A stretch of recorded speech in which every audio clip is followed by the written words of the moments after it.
तो आदाब, नमस्कार, गुड इवनिंग, सत श्री अकाल। एक बार फिर आप तमाम लोगों का स्वागत है क्राइम तक की कहानी के इस एपिसोड में। उम्मीद है पूरी फैमिली अच्छी होगी, अपना ख्याल रख रही होगी।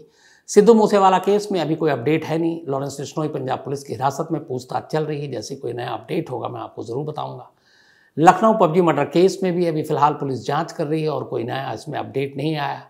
वो नाबालिग लड़का जो अभी भी बाल सुधार गृह में है, तो उधर से भी जो भी जानकारी नहीं आएगी मैं आपको जरूर बताऊंगा जैसी अपडेट आता है। अब आते हैं आज सीधे कहानी पर। इस देश के शायद अब तक के सबसे ताकतवर तांत्रिक की कहानी है ये। अपना देश तंत्र मंत्र, जादू टोना और बहुत सारे ऐसे ढकोसले या फिर लोगों की आस्थाओं के साथ खेलने वाले बहुत सारे लोग हैं। अब इस तांत्रिक को आप क्या कहेंगे, कैसे लेंगे, ये आपके ऊपर है। मैं अपनी कोई राय नहीं दूंगा, मैं सिर्फ पूरी कहानी आपके सामने रखूंगा। बात 1975 की है, शायद इमरजेंसी से कुछ वक्त पहले की। नटवर सिंह कांग्रेस के एक बड़े कद्दावर नेता, जो बाद में विदेश मंत्री यानी फॉरेन मिनिस्टर भी बने देश के, वो तब इंग्लैंड में थे और लंदन में अपने एम्बेसी में पोस्टेड थे, डिप्टी हाई कमिश्नर के तौर पर। उसी दौरान वहाँ लंदन में ही एक इंडिया हाउस है, वहाँ पर नटवर सिंह से मुलाकात करने के लिए एक शख्स पहुँचता है। वो अपना नाम बताता है चंद्रस्वामी। चंद्रस्वामी उस वक्त तक सत्ता के गलियारों में, राजनीति में, नेताओं के बीच में एक बड़ा नाम था, और ख़ासतौर पर इसलिए भी कि कांग्रेस के एक और कद्दावर नेता पीवी नरसिम्हा राव, जो 1991 से 96 तक इस देश के प्रधानमंत्री रहे, 9th प्राइम मिनिस्टर, शायद 9th ही, वो उनके एक तरह से गुरु भी थे। तो चंद्रस्वामी कोई छोटी मोटी हस्ती थी नहीं। लंदन हाउस में मुलाकात हुई, नटवर सिंह वहाँ पर डिप्टी हाई कमिश्नर। मुलाकात के दौरान चंद्रस्वामी ने अपनी ख्वाहिश जताई। उन्होंने नटवर सिंह से कहा कि मैं मार्गरेट थैचर से मिलना चाहता हूँ, आप मेरी मुलाकात का इंतज़ाम करा दीजिए। अब नटवर सिंह को ये बात बड़ी अजीब लगी कि एक तांत्रिक जिसके आगे ठप्पा लगा हुआ है, उनके वेशभूषा भी वैसे ही थे, कुर्ता, लंबी लंबी दाढ़ी, तिलक, ये सारी चीज़ें। तो नटवर सिंह को लगा कि ये पता नहीं क्या कह रहे हैं, लेकिन फिर भी उन्हें लगा कि चलो।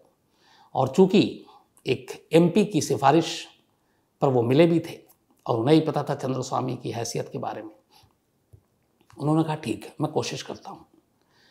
इसके बाद नटवर सिंह ने किसी तरह अपनी सिफारिश लगाई और मार्गरेट थैचर तक ये मैसेज पहुँचाया कि एक चंद्रस्वामी हैं और वो आपसे मिलना चाहते हैं।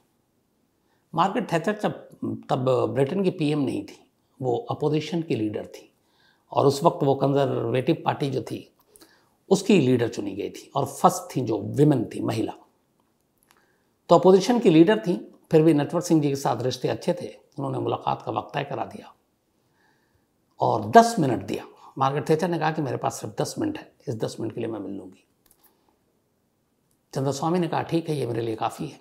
उसके बाद अब चंद्रस्वामी को अंग्रेज़ी नहीं आती थी, न वो समझ सकते थे न बोल सकते थे।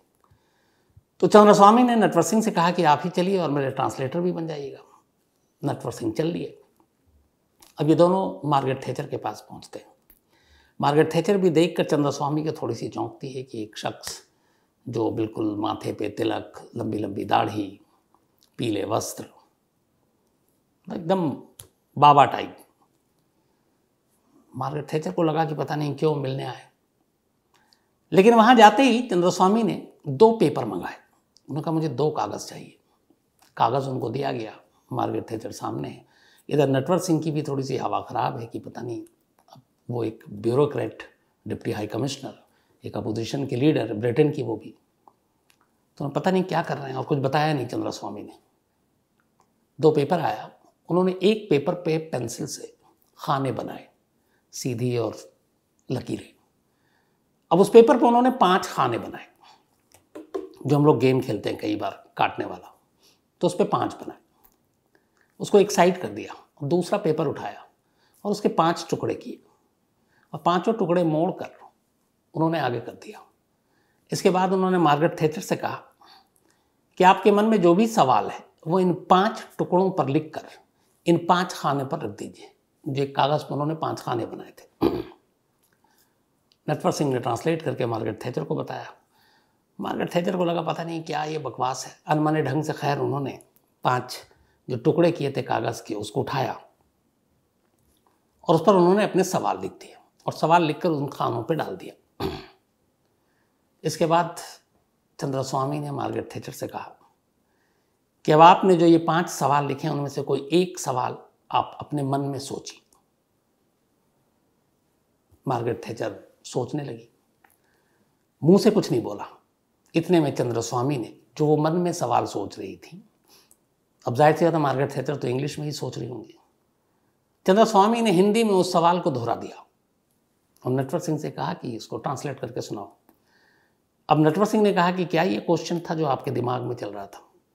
पहली बार मार्गरेट थैचर थोड़ी सी चौकन्नी हुई और घबराई कि ये क्या है, मेरे मन की बात सामने वाले को कैसे पता। अब उन्होंने कहा दूसरा सवाल आप सोचिए। अब दूसरा सोचा, दूसरा भी इत्तेफाक से जब बताया तो उन्होंने कहा कि हाँ यही सोच रहे थे। अब जैसे जैसे जो मन में मार्गरेट थैचर के सवाल थे वो सोच रही हैं और चंद्रस्वामी बताए जा रहे हैं और उनकी जिज्ञासा बढ़ती जा रही है कि यह है क्या चक्कर। इसके बाद उन्होंने 5 जो खाने पे रखवाया था वो सारे उसको एक एक करके उठ के जो उन्होंने सवाल लिखे उसके जवाब देने शुरू किए। उन्होंने कहा एक पर्ची उठाइए और मैं आपको जवाब देता हूँ, और वो जवाब देने लगे। अभी ये सिलसिला चल रहा था, वो 5 पर्चियों के जवाब अभी और सवाल खत्म नहीं हुए थे कि अचानक चंद्रस्वामी ने कहा कि अब शाम का वक्त था जब मुलाकात हो रही थी कि अब सूरज डूब गया है, अब मैं किसी भी सवाल का जवाब नहीं दूंगा। ये बातचीत यहीं खत्म। 10 मिनट का जो वक्त दिया था मार्गरेट थैचर ने, उससे ज़्यादा का वक्त हो गया था, लेकिन थैचर खुद नहीं कह रही थी कि मैं 10 मिनट से ज़्यादा नहीं मिलूंगी, बल्कि वो चाहती थी कि अभी और बात हो। और चंद्रस्वामी ने एन टाइम पर कह दिया कि अब सूरज डूब गया, आगे कोई सवाल जवाब नहीं।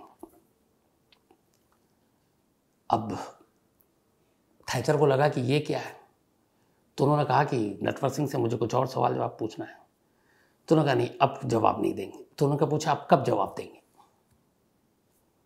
सीधे उन्होंने नटवर सिंह ने ट्रांसलेट करके चंद्रस्वामी ने पूछा कि अब कब? तो ये एकदम अचानक बोलते हैं चंद्रस्वामी की, बोल दो अगले मंगलवार को दोपहर 2:30 बजे तुम्हारे घर पर, यानी नटवर सिंह के घर पर, जो उनको सरकारी घर मिला हुआ है ब्रिटेन में। नटवर सिंह इसका जवाब नहीं देते हैं, चंद्रस्वामी की तरफ देखते हैं और कहते हैं कि तुम क्या बात कर रहे हो, ये इंडिया नहीं है कि जब जहाँ जिसको चाहे बुला लिया। यहाँ पे हर एक ये अपोजिशन लीडर हैं, इनके अपने 10 रूटीन हैं, इनकी पता नहीं पूरी कब किससे मिलना है, वह वक्त हो ना हो, और आप सीधे कह रहे हो कि मंगलवार 2:30 बजे मेरे घर पे आ जाओ। ये मुंह उठाकर कहाँ से चली आएंगी? बोला मैंने जितना कहा आप सिर्फ ट्रांसलेट करके बता दो, मंगलवार 2:30 बजे तुम्हारे घर। नटवर सिंह ने जैसे ही ये बात कही थैचर को, मार्गरेट थैचर ने फौरन कहा कि ओके डन। अब यहाँ नटवर सिंह परेशान हो गए कि ये क्या चक्कर है। उसके बाद उसी वक्त मार्गरेट थैचर ने नटवर सिंह से उनके घर का एड्रेस लिया। एड्रेस लेने के बाद वो तय दिन आया और ठीक तय वक्त, अच्छा उससे पहले, चलने से पहले चंद्रस्वामी ने मार्गरेट थैचर को एक ताबीज़ दी और देकर उठकर चले आए दोनों। अब इसके बाद तय दिन आया, तय वक्त आया और मार्गरेट थैचर ट्यूसडे को 2:30 बजे चंद्रस्वामी से मिलने नटवर सिंह के घर पहुंच गए। घर पहुंचने के बाद उन्होंने पूछा, जो जिसके लिए वो आई थी, कई सवाल पूछे। फिर उन्होंने पूछा कि क्या मैं ब्रिटेन की प्राइम मिनिस्टर बनूंगी? 1975 की बात है ये, और अभी वो अपोजिशन की लीडर थी। चंद्रस्वामी कुछ अपने मुद्रा में गए, उन्होंने कुछ सोचा, उसके बाद जवाब दिया कि 3 से 4 साल के अंदर अंदर आप ब्रिटेन की प्राइम मिनिस्टर बनेंगी, और 9, 11 या फिर 13 साल के लिए। नटवर सिंह वहीं मौजूद थे। अब उन्होंने कहा कि ये क्या बोल रहे हैं, बट चंद्रस्वामी बोल गए कि आप 3 से 4 साल में, मतलब 1975 की बात है, आप ब्रिटेन की प्राइम मिनिस्टर होंगी, और आप प्राइम मिनिस्टर जब बनेंगी तो आप या तो 9 साल के लिए बनेंगी, या 11 साल के लिए बनेंगी, या 13 साल के लिए बनेंगी। इसके बाद ये सारे सवाल जवाब खत्म हो गए। मार्गरेट थैचर वापस चली आई, चंद्रस्वामी वापस देश आ गए। 1979 में इलेक्शन हुआ ब्रिटेन में और मार्गरेट थैचर जीत गई और ब्रिटेन की प्राइम मिनिस्टर बनी, शायद पहली लेडी प्राइम मिनिस्टर। ठीक 4 साल बाद चंद्रस्वामी की उस भविष्यवाणी के, और इसके बाद 1979 से 1990 तक 1990 तक मार्गरेट थैचर ब्रिटेन की प्राइम मिनिस्टर रही, कुल 11 साल। चंद्रस्वामी ने 3 से 4 साल की भविष्यवाणी की, सही निकली, और चंद्रस्वामी ने कहा कि आप 9, 11 या 13 साल रहेंगे, वो भी सही निकला, और 11 साल वो उस देश की प्राइम मिनिस्टर रही। बाकायदा इस पूरी भविष्यवाणी और इस बातचीत और इस मुलाकात को लेकर जो बातचीत हुई है, वो मैं एक किताब है जिसमें इसका जिक्र भी है। इस किताब का नाम है walking with Lawrence, tales from a diplomatic past. Making with Lawrence, tale from a diplomatic past. और ये किताब खुद नटवर सिंह ने लिखी है, और उस किताब में उन्होंने इस किस्से का जिक्र किया है क्योंकि उस वक्त वो वहाँ मौजूद थे। ये पहला किस्सा था जो बहुत चर्चित रहा इनका। इसी तरीके से एक कांग्रेस के बहुत बड़े लीडर हुआ करते थे, मिनिस्टर भी रहे, जयराम नरेश, याद होगा आपको, जयराम रमेश। इन्होंने एक किताब लिखी, to the brink and back, और इसमें एक किस्से का जिक्र है। बात 1991 की है। पीवी नरसिम्हा राव देश के प्रधानमंत्री बने थे उस वक्त, और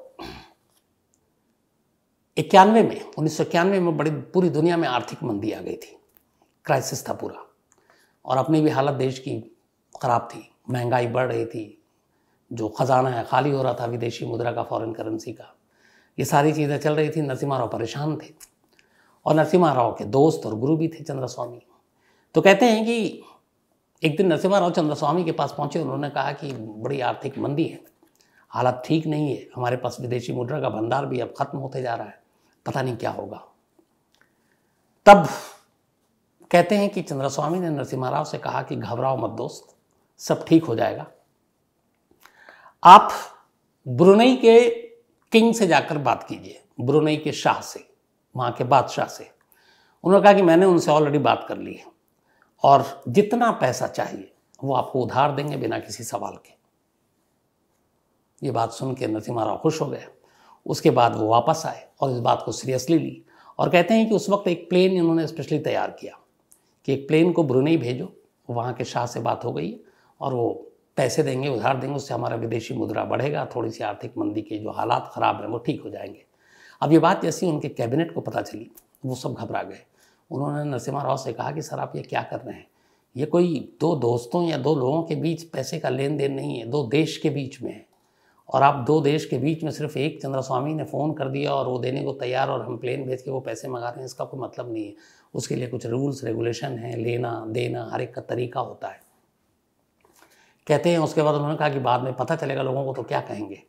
बड़ी मुश्किल से नरसिम्हा राव को फिर बात समझाया गया और वो समझे, और फिर उन्होंने प्लेन नहीं भेजा और वो पैसे नहीं मंगाए। तो एक आदमी की पहुँच ये थी कि एक देश के प्राइम मिनिस्टर को कह रहा है कि तुम चिंता नहीं करो, एक प्लेन भेजो और सारे पैसे जो हैं वो वहाँ से आ जाएंगे। अब सवाल है कि चंद्रस्वामी है कौन, था कौन, कितनी ताकत कहाँ से। तो अब चंद्रस्वामी की पूरी कहानी। चंद्रस्वामी का जन्म 1948 हिंदुस्तान की आज़ादी के जस्ट 1 साल के बाद राजस्थान में हुआ। राजस्थान में जिस परिवार में जन्म हुआ वो दिल्ली जयपुर के बीच में एक जगह है जिसका नाम है बहरोर।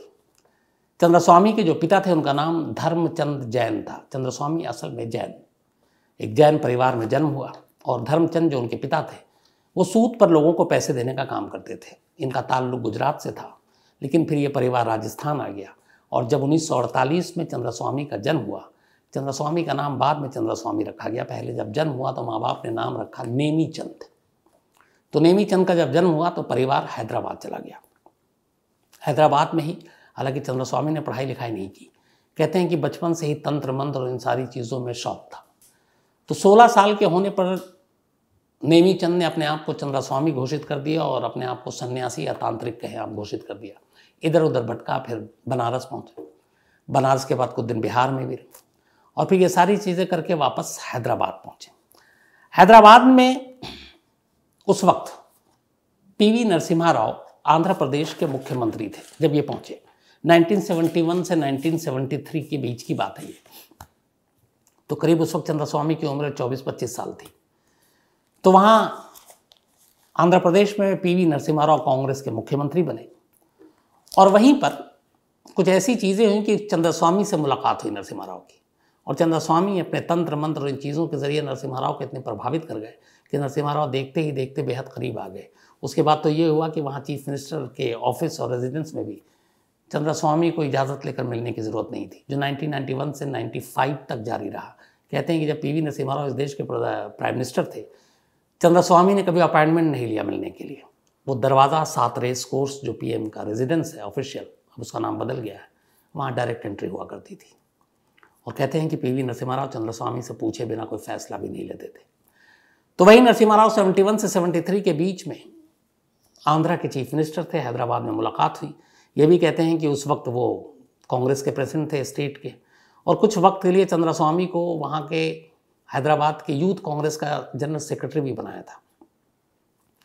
लेकिन फिर धीरे धीरे दोनों के बीच में नज़दीकी आती गई। उसके बाद वो चीफ मिनिस्टर रहे नहीं, पीवी नरसिम्हा राव सेंटर में आ गए। चंद्रस्वामी ने भी अब दिल्ली का रुख किया, और दिल्ली आने के बाद अब वो नेताओं के चक्कर काटने लगा। कहते हैं कि वो तंत्र मंत्र तो सीखा था, लेकिन बहुत सारे लोग कहते हैं उसको तंत्र मंत्र कुछ नहीं आता था। लेकिन खैर, उसके बाद अब वो कोई पीवी नरसिम्हा राव से चूंकि मुलाकात हो गई, सत्ता की ताकत का एहसास हो चुका था, तो वो दिल्ली में आकर तमाम नेताओं के, और वो नेताओं में भेदभाव नहीं कि सिर्फ कांग्रेसी से हो, चाहे दूसरी पार्टियों का भी हो, बीजेपी के हों या फिर जनता दल जिसके भी हो, तो हर एक नेताओं के और उनके हाथ देखकर भविष्य बताने लगा।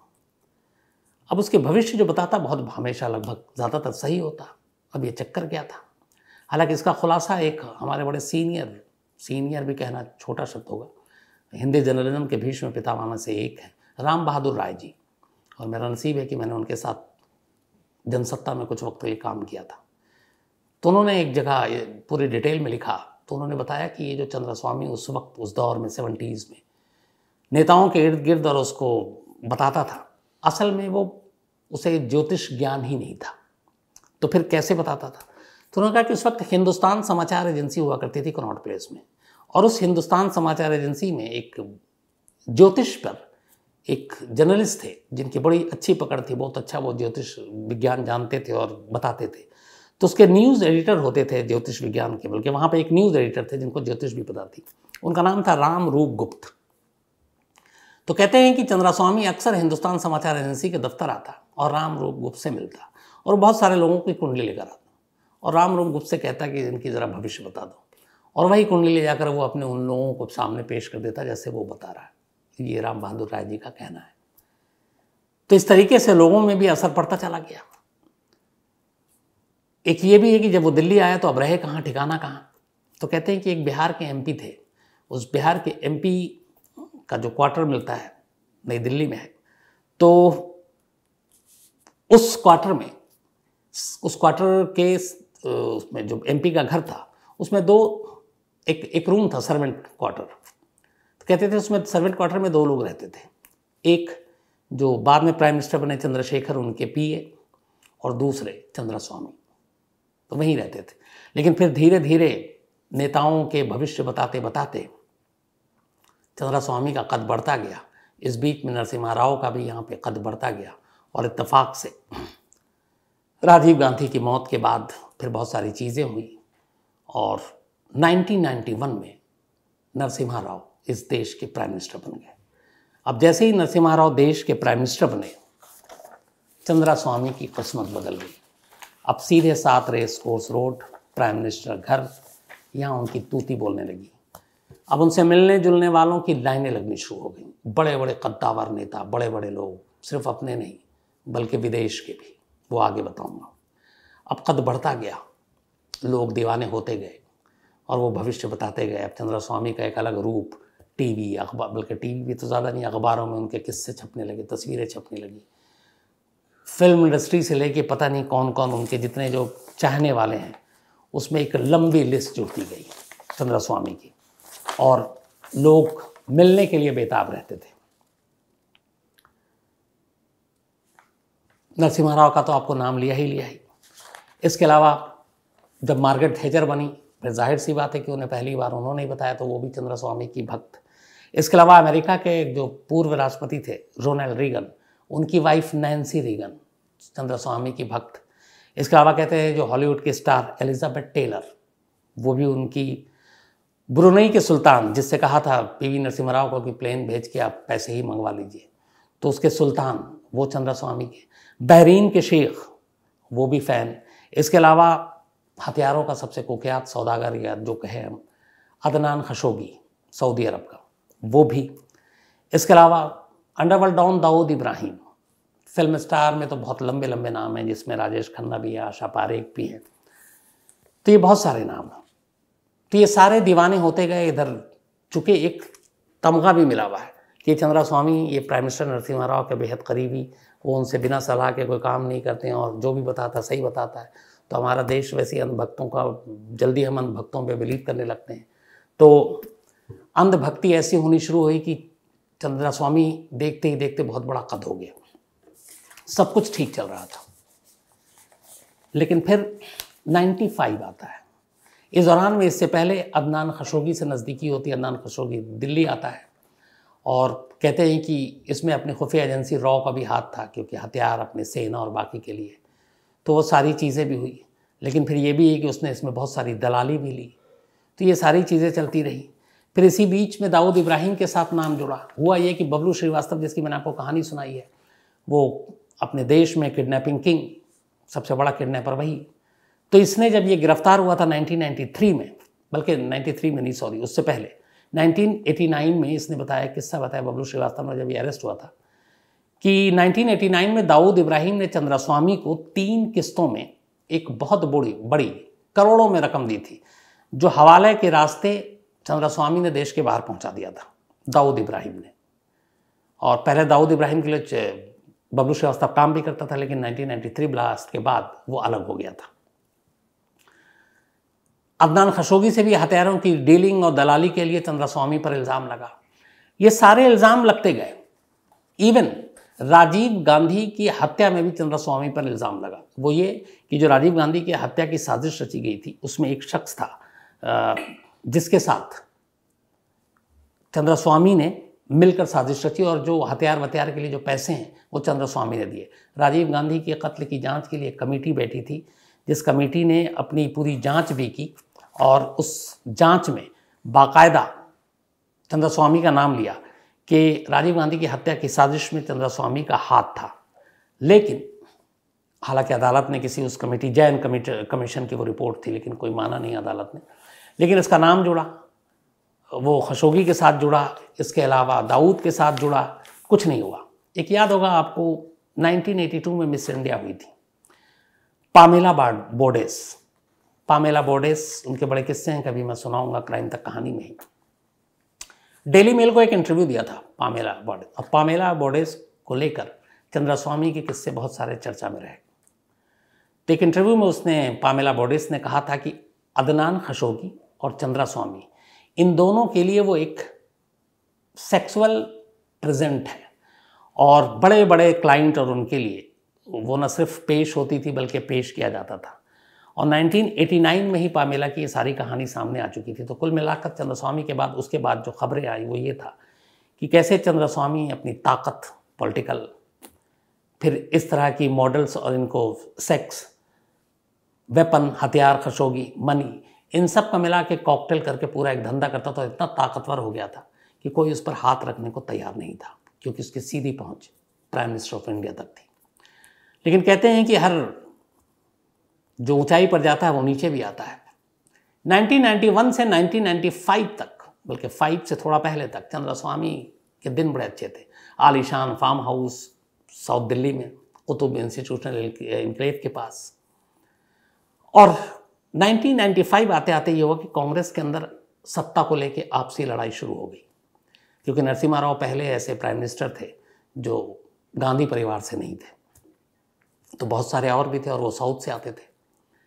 राजेश पायलट एक धुरंधर नेता कांग्रेस के उस ज़माने में, जिनके बेटे सचिन पायलट अभी राजस्थान की राजनीति में काफ़ी नाम है, तो वो होम मिनिस्ट्री में थे, शायद स्टेट होम मिनिस्टर थे, और उनको चंद्रास्वामी बिल्कुल नहीं भाते थे। उनके पास बहुत सारी कंप्लेंट आई कि कैसे चंद्रास्वामी के ताल्लुक दाऊद इब्राहिम से हैं, कैसे राजीव गांधी की हत्या की साजिश में भी शामिल है, और कैसे इसके अलावा हवाला और बाकी चीज़ों में भी इनका नाम है और इनका हाथ है। तो एक तरह से उस वक्त राजेश पायलट ने एक मुहिम चला दी चंद्रस्वामी के खिलाफ, और आखिरकार चलाते चलाते फिर यह हुआ कि चंद्रस्वामी के खिलाफ शिकंजा कसना शुरू हो गया कि चंद्रस्वामी को अब किसी तरह से पकड़ा जाए और चंद्रस्वामी के जितने ऊपर इल्ज़ाम लगे हैं वो सब देखा जाए। इसी बीच में एक लंदन में एक गुजराती बिजनेसमैन था जिसने 1 लाख पाउंड की हेराफेरी और धोखाधड़ी के लिए चंद्रस्वामी के ऊपर इल्ज़ाम लगाया कि उन्होंने ऐसा ऐसा किया है। ऑलरेडी राजेश पायलट चाहते थे कि किसी तरह से चंद्रस्वामी को निपटाया जाए, और उसी के बाद ये मुकदमा आ गया, और इसी मुकदमे के बाद फिर ये तय हुआ कि चंद्रस्वामी को गिरफ्तार करना है। और इसके बाद तब चंद्रस्वामी जो थे चेन्नई में थे, और 1995 की बात है ये। अभी नरसिम्हा राव प्राइम मिनिस्टर है, लेकिन पार्टी का दबाव है कि मामला संगीन है, गिरफ्तार करना पड़ेगा। उधर राजीव गांधी की हत्या की साजिश में भी अब नाम सामने आ रहा है, तो बाकी कांग्रेसी भी भड़क रहे हैं कि आप ऐसे शख्स को कैसे आप बचा सकते हो। तो 1995 में एक गुजराती बिजनेसमैन ने जिसका नाम लखूभाई पाठक 1 लाख पाउंड की हेराफेरी का इल्ज़ाम लगाया। इसी मामले में ईडी ने एक मुकदमा दर्ज किया, और फिर state home minister Rajesh Pilot की हरी झंडी मिली, और उसके बाद कहा गया कि गिरफ्तार करो। इस केस के दर्ज होने के बाद 2 मई 1996 वो तारीख थी जब चेन्नई के एक होटल में चंद्रस्वामी को गिरफ्तार किया गया और दिल्ली लाया गया। दिल्ली लाने के बाद, हालांकि कहते हैं जब ये होटल में थे, इनके एक और भी चंद्रस्वामी के बहुत सारे भक्तों में एक और भक्त थे, सुब्रमण्यम स्वामी, जिनको आजकल आप बहुत सुनते होंगे टीवी पे। बहुत वकील भी हैं, बहुत तेज़ तर्रार ज़हीन भी हैं, लीडर भी हैं। तो डॉक्टर सुब्रमण्यम स्वामी का भी नाम है चंद्रस्वामी के भक्तों की लिस्ट में, जो उन्हें मानते थे। तो उस चेन्नई में जिस रात की गिरफ्तारी हुई वो पहुँचे भी थे, हालांकि अफसरों ने, सीबीआई के जो लोग थे उन्होंने मिलने नहीं दिया। फिर चंद्रस्वामी को गिरफ्तार कर दिल्ली लाया गया। दिल्ली में उनके खिलाफ बाकायदा मुकदमा दर्ज किया गया। फिर मामला कई, चूँकि मनी लॉन्ड्रिंग हवाला का था, ईडी, जिसका आजकल आप बहुत नाम सुनते हैं, इन्फोर्समेंट डायरेक्टरेट यानी प्रवर्तन निदेशालय, उसने एक के बाद एक कई मुकदमे दर्ज किए। और चंद्रस्वामी जिनकी तूती बोला करती थी, बड़े बड़े लोग जिनके दर्शन के लिए तरसते थे, जिनकी माँ की जब मौत हुई थी राजस्थान में, तो कहते हैं 40 से 50 हज़ार लोग शामिल हुए, जिसमें तमाम बड़े नेता और अपने फिल्मी दुनिया के, हॉलीवुड के, बॉलीवुड के हॉलीवुड के 20 से ज़्यादा बड़े सितारे चंद्रस्वामी की माँ की मौत पर पहुँचे थे। वही चंद्रस्वामी आखिरकार तिहाड़ पहुँचे, और तिहाड़ में उनके खिलाफ सारे ये मामले, ईडी के करीब 9 बाकी चीज़ें वो दर्ज हुई। इधर नरसिम्हा राव 1996 में उनकी सरकार चली गई, तो वो हाथ भी हट गया। चंद्रस्वामी के बुरे दिन शुरू हुए। लेकिन चंद्रस्वामी ने एक काम शायद अपनी ज़िंदगी में अच्छा किया, वो ये कि सिर्फ एक पार्टी या एक शख्स का दामन नहीं पकड़ा। हर पार्टी में चंद्रस्वामी के भक्त थे, क्योंकि हर पार्टी के लोगों के उन्होंने हाथ देकर भविष्य बताए होंगे। तो सभी दोस्त थे हर पार्टी में, किसी ने विरोध नहीं किया, वरना इतने बड़े मामले में लोग बरसों जेल में सड़ते रहते।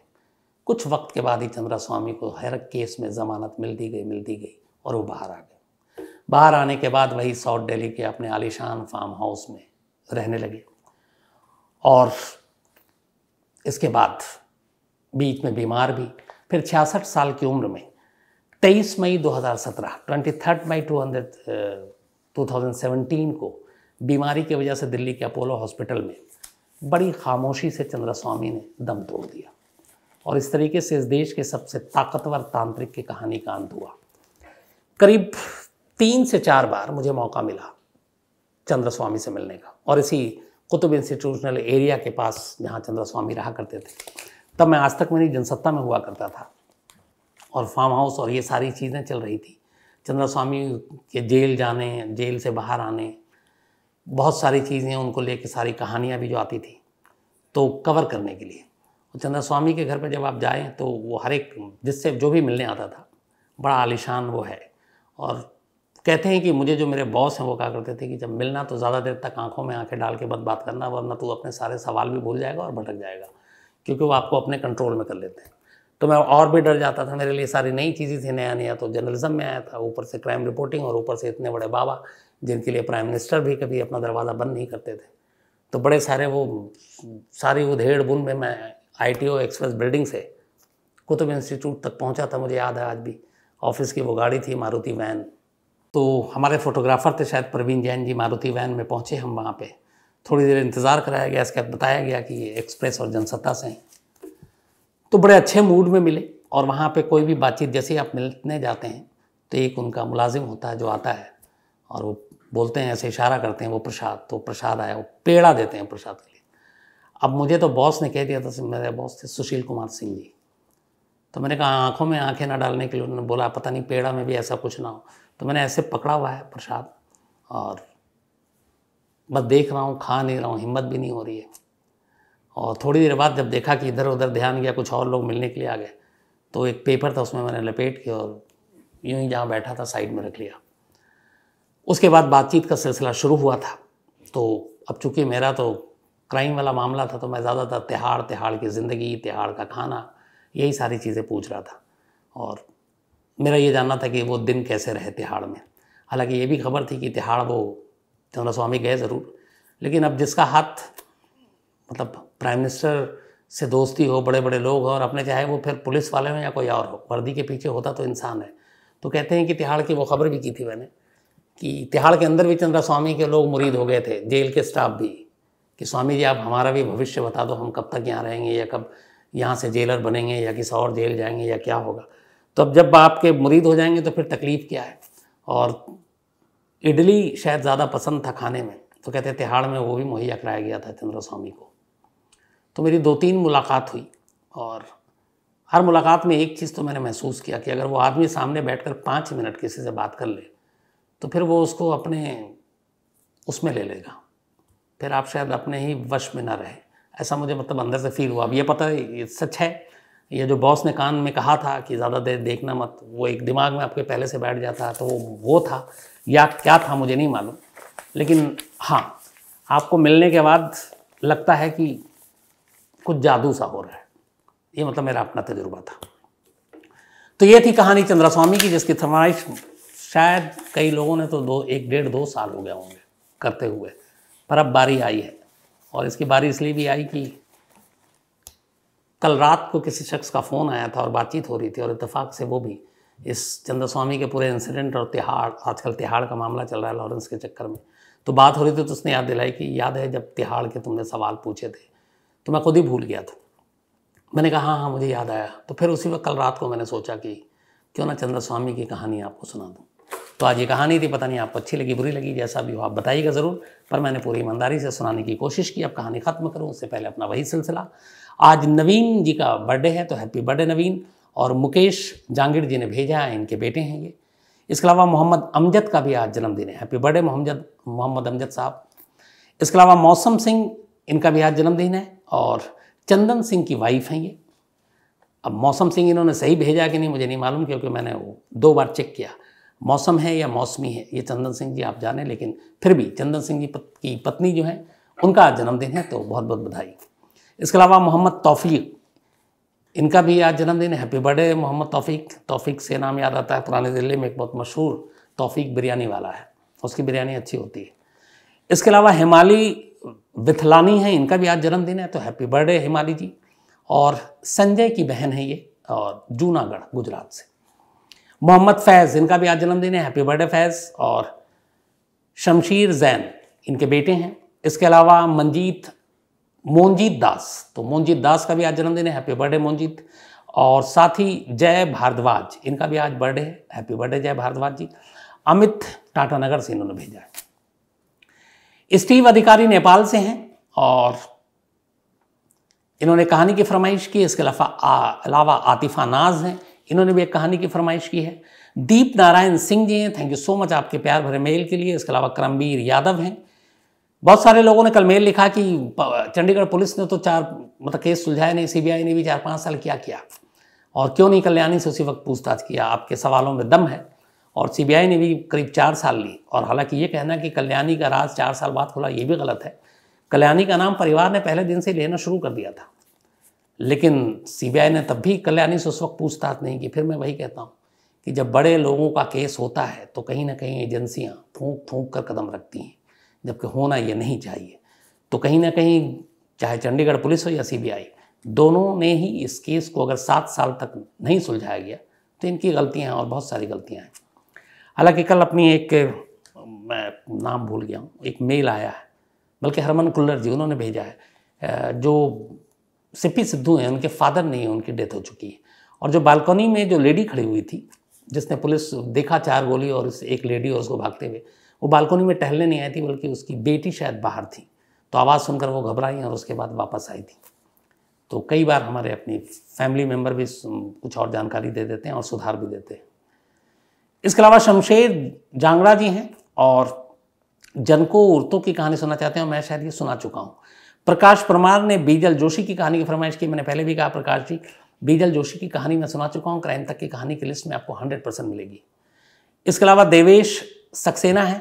अच्छा, कल मैं भूल गया, देवेश सक्सेना जी के मेल पे याद आया, बहुत सारे और भी लोग हैं।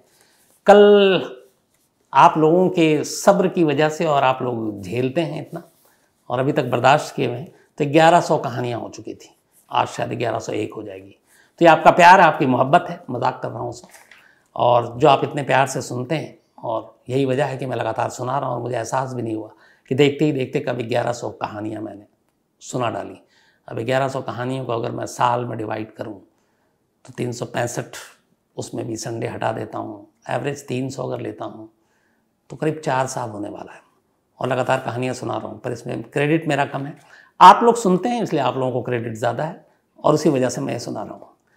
इसके अलावा जमीलुद्दीन चिश्ती अगर औरंगाबाद से हैं, एक कहानी की इन्होंने फरमाइश की है। जतिन सवानी, विशाल, मुतुल, निकुंज, ये तमाम दोस्त हैं जो कहानियाँ सुनते हैं। थैंक यू सो मच आप तमाम लोगों का।